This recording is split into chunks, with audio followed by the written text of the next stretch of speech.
अस्सलाम वालेकुम। मेरा नाम यासिर अहमद है और मैं ICS एंड IT डिपार्टमेंट में विजिटिंग फैकल्टी मेंबर हूं। हमारा सब्जेक्ट है ICT इंफॉर्मेशन कम्युनिकेशन टेक्नोलॉजीज। इसमें आज हम मोबाइल वायरलेस नेटवर्क्स के बारे में पढ़ेंगे। वायरलेस वायरलेस का मतलब है कि नो वायर्स, जिसमें वायर्स ना हो और दो कंप्यूटर या इससे ज्यादा कंप्यूटर डाटा को सेंड या रिसीव कर सकते हैं आपस में, जो कि रेडियो वेव्स या माइक्रोवेव्स की उस पर कनेक्टेड हों। और उनके लिए कुछ डिवाइसेस की ज़रूरत होती है, जिस तरह NIC या राउटर्स होते हैं जो कि सिग्नल्स को पकड़ते हैं और डिक्रिप्ट करते हैं, या इसको हम ये कह सकते हैं कन्वर्ट कर लेते हैं। इसकी कुछ जनरेशन्स हैं, first generation, second, third, fourth, fifth, जिसको हम बारी बारी करेंगे। अब सबसे पहले आ जाते हैं फर्स्ट जनरेशन पे। First generation mobile phones 1980s और में इंट्रोड्यूस हुए और 1990s तक इम्प्लीमेंट या कंप्लीट हो गए। अब इसकी जो स्पीड थी मैक्सिमम 2.4 किलो बाइट्स पर सेकेंड, 2.4 kbps इसकी स्पीड थी। और इसमें सिर्फ क्या होती थी, वॉइस कॉल्स हो सकती है, लेकिन वो सिर्फ एक ही कंट्री तक महदूद होता था। लेकिन इसका जो दूसरा मेन पॉइंट है कि इसमें एनालॉग सिग्नल यूज होते थे। आजकल जब हमारे जो मोबाइल्स हैं उसमें वो डिजिटल सिग्नल्स यूज करते हैं, लेकिन उस जमाने में क्या था, एनालॉग सिग्नल यूज करते थे। और उस टाइम जो सबसे पहले मोबाइल था AMPS, जो सबसे पहले लॉन्च किया गया था USA में, उसको कहते हैं 1G मोबाइल सिस्टम्स। अब इसमें जो डिसएडवांटेजेस क्या थी, पुअर वॉइस क्वालिटी, क्योंकि क्वालिटी एक जगह से दूसरी जगह जाती है एनालॉग में, तो उसमें ऐसा सिस्टम नहीं बन सकता था कि जो वॉइस जा रही है एक जगह से दूसरी जगह पे तो वो उसी तरह ही रहे, खराब ना हो उसकी क्वालिटी। बैटरी लाइफ भी इसकी पुअर थी, क्योंकि वो फर्स्ट टाइम था, तो जारी बात है जिस तरह फर्स्ट टाइम कोई चीज़ आप बनाते हैं तो उसमें गलतियां बहुत होती हैं, तो बैटरी लाइफ भी इसकी बहुत पुअर थी। उसकी एफिशिएंसी ऐसी नहीं थी कि बैटरी की लाइफ ज़्यादा से ज़्यादा हो।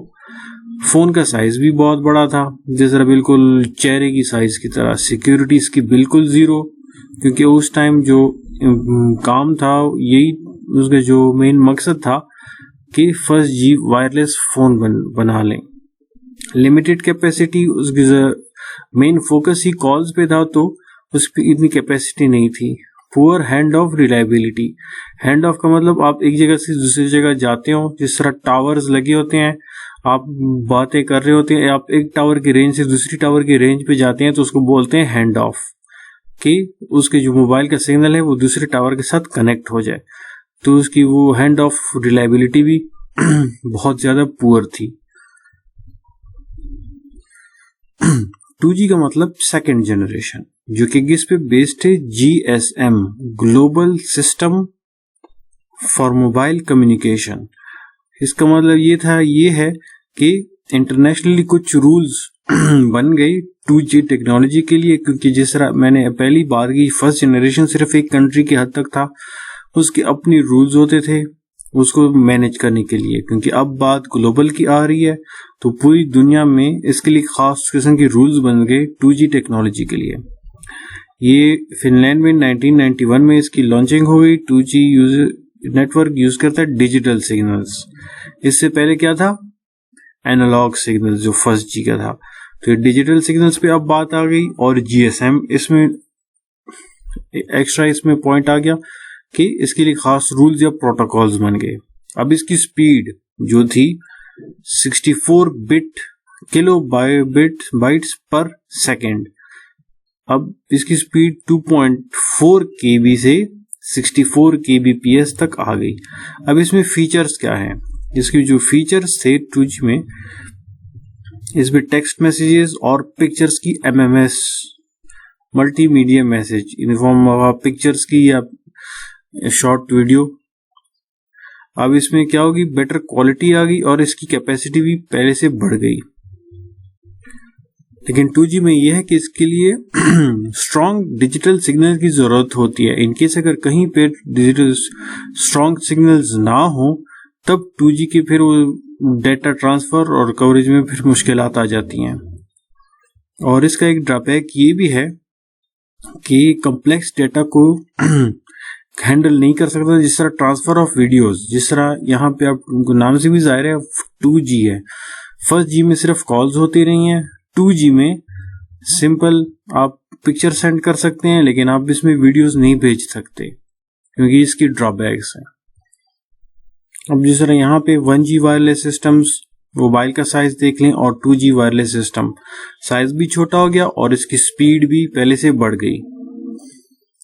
2.5G टेक्नोलॉजी जो कि 2G और 3G के दरमियान में आता है, तो इसको हम 2G भी कहते हैं ज़्यादातर, लेकिन इसमें जो एडिशन पॉइंट आ गया था वो है GPRS, जिसको कहते हैं जनरल पैकेट रेडियो सर्विसेज, जिसमें डाटा एक सही ज़्यादा फ्लो करे बनिस्बती इससे पहले की जो था, ठीक है, 1G और 2G के डेटा फ्लो सही हो ताकि कनेक्शन सही रहे। आप वीडियो कॉल करें या वॉइस कॉल करें, इसमें कट होने के चांसेस कम से कम आ जाती हैं GPRS के ज़रिए। तो उसके फीचर्स में phone calls, send receive emails, web browsing, speed भी इसकी काफ़ी हुई 144 kbps तक। कैमरा फोन्स इसमें आ जाते हैं, और अगर आप 3 मिनट की वीडियो डाउनलोड कर रहे हैं तो 6 से 9 मिनट में डाउनलोड हो जाएगा 2.5G में। 3G टेक्नोलॉजी जो कि थर्ड जनरेशन इंट्रोड्यूस हुई 2000 में। अब इसकी जो ट्रांसमिशन की स्पीड है वो आ गई है अब 2 Mbps मेगाबाइट पर सेकेंड।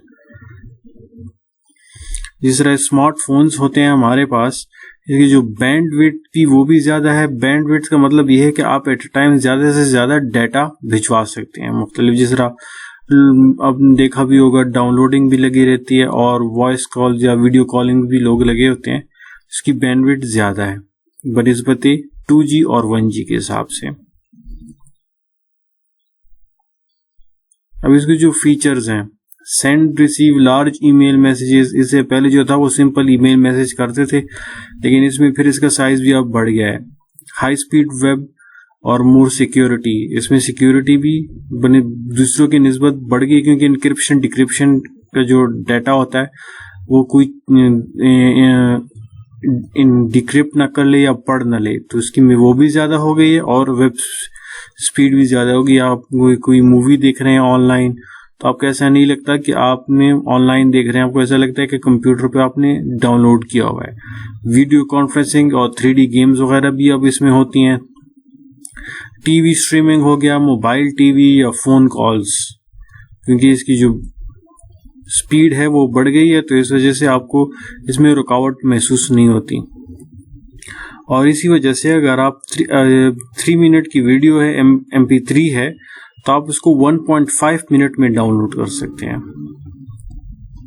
अब इसके जो ड्रॉबैक्स हैं, एक्सपेंसिव 3G लाइसेंसेस सर्विसेज, क्योंकि इसकी सर्विस के लाइसेंस आपको ख़रीदना पड़ता है और जो कि बहुत ज़्यादा महंगे हैं, और इसके लिए इंफ्रास्ट्रक्चर बनाने होते हैं या टावर्स बनाने होते हैं जो कि ज़्यादा से ज़्यादा डाटा को एक जगह से दूसरी का सेंड कर सकें। और बैंडविड्थ भी इसके लिए रिक्वायरमेंट ज़्यादा अब होती है, क्योंकि आप अगर बैंडविड्थ ज़्यादा होगी तो आपको जो एट अ टाइम काम करते हैं 2-3 वो आप आसानी से कर सकते हैं। और फ़ोन भी ज़ाहिरी बात है इसके हिसाब से फिर इसके फ़ोन भी एक्सपेंसिव हैं, स्मार्टफोन जो हैं। और स्मॉल और large cell phones, large cell phone जिस तरह इसकी स्क्रीन होती है, जैसी इसकी स्क्रीन का साइज बढ़ता जाएगा तो उसके साइज भी बढ़ता जाएगा उसी के हिसाब से। अब आ जाते हैं 4G पे। 4G टेक्नोलॉजी, जिस तरह इसका हम 4th जनरेशन भी कहते हैं, जो कि लेट 2000s में इंट्रोड्यूस हुआ। या अब इसकी जो स्पीड है 1 Gbps गीगाबाइट पर सेकेंड स्पीड इसकी 4G की है मैक्सिमम, और मिनिमम 10 Mbps से लेकर 1 Gbps। इसकी भी तकरीबन वही खुसूसियात है, लेकिन स्पीड के हिसाब से जब इसमें जो मेन पॉइंट आ जाता है, सिक्योरिटी इसकी बहुत ज़्यादा है, बनिस्बत बाकियों की, क्योंकि डाटा अगर आप ज़्यादा से ज़्यादा डाटा पास हो सकता है तो उसकी इंक्रिप्शन डिक्रिप्शन का कोई मसला नहीं है। स्पीड ज़्यादा है, कैपेसिटी इसकी आ गई, और लो कॉस्ट पर बिट, क्योंकि इसकी जो बैंडविड्थ जिस तरह बढ़ती है तो कॉस्ट उसकी कम होना स्टार्ट हो जाती है, क्योंकि आप एक दफ़ा सेटिंग करते हैं उसके बाद इसकी फिर कॉस्ट कम हो जाती है।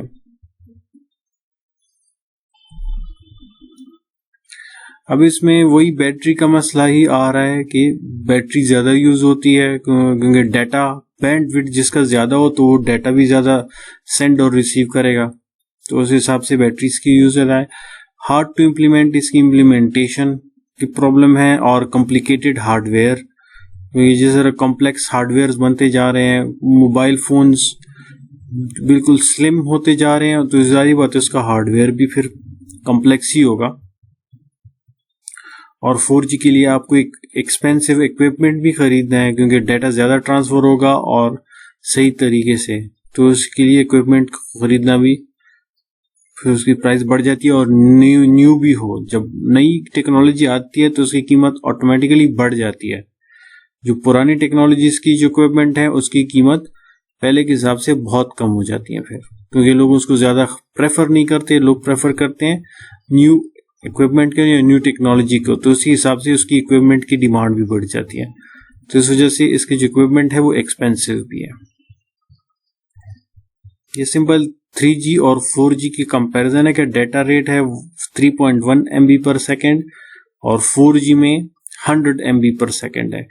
इंटरनेट सर्विसेज ब्रॉडबैंड और अल्ट्रा ब्रॉडबैंड पे आ गया। और मोबाइल, इसमें जो पिक्सल क्वालिटी होती है लो होती है 3G में, और 4G में हाई क्वालिटी की आप टीवी या मोबाइल रिजोल्यूशन आप चेक कर सकते हैं, जो वीडियोस की क्वालिटीज होती हैं। बैंडविड्थ इसकी कम है, 5 से 20 मेगाहर्ट्ज है, लेकिन 4G में 100 मेगाहर्ट्ज है। फ्रीक्वेंसी 1.6 से 2 गीगाहर्ट्ज और 2 से 8 गीगाहर्ट्ज तक 4G में है। और डाउनलोडिंग अगर आप 3G में अपलोड एंड डाउनलोड करते हैं तो 5.8 मेगाबाइट पर सेकेंड, लेकिन वही डाउनलोडिंग अगर आप 4G मोबाइल पे कर रहे हैं या तो 14 मेगाबाइट पर सेकेंड है। 5G टेक्नोलॉजी जो कि 5th जनरेशन है, जो है 2010 में स्टार्ट हुआ, इसमें लिमिटेशंस ख़त्म हो जाती हैं। जिस तरह हम इसकी स्पीड इतनी ज़्यादा होती है कि आपके रिक्वायरमेंट से भी ज़्यादा, और इसकी सिक्योरिटी और बाकी जो बैंडविड्थ और फ्रिक्वेंसी वगैरह हो गई हैं कि आपको जितना डेटा आपको भिजवाना है या रिसीव करना है तो वो बहुत ज़्यादा तेज़ होता है। और 5G में इस तरह वही जितनी पिक्चर क्वालिटी या वीडियो क्वालिटी सारी HD में होती हैं। डाटा बहुत आप लार्ज फाइल्स बहुत आराम से भिजवा सकते हैं, और इस तरह की और इंटरनेट वगैरह हो गए या वीडियो स्ट्रीमिंग, तो ये बाकियों से बहुत ज़्यादा तेज़ है। जिस तरह यहाँ पे 4G और 5G का है, ठीक है।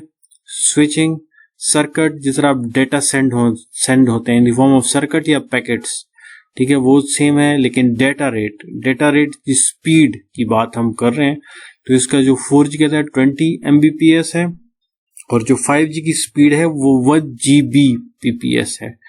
टेक्नोलॉजी सारी सेम है, इतना फर्क नहीं है, लेकिन स्पीड के हिसाब से फिर इसकी सिक्योरिटी भी बढ़ जाती है। और फिर HD क्वालिटी, जो आप डाटा चेक करें, आप ज़्यादा से ज़्यादा डेटा भिजवाते हैं तो अच्छी क्वालिटी का ही होगा, ठीक है। तो और 5G की जो आजकल जो डिमांड है वो अब इस वजह से बढ़ गई क्योंकि अभी आर्टिफिशियल इंटेलिजेंस की जो दौर है वो है। तो इसमें यह है कि बगैर ड्राइवर की गाड़ियों से रिलेटेड 5G की बहुत ज़्यादा ज़रूरत है।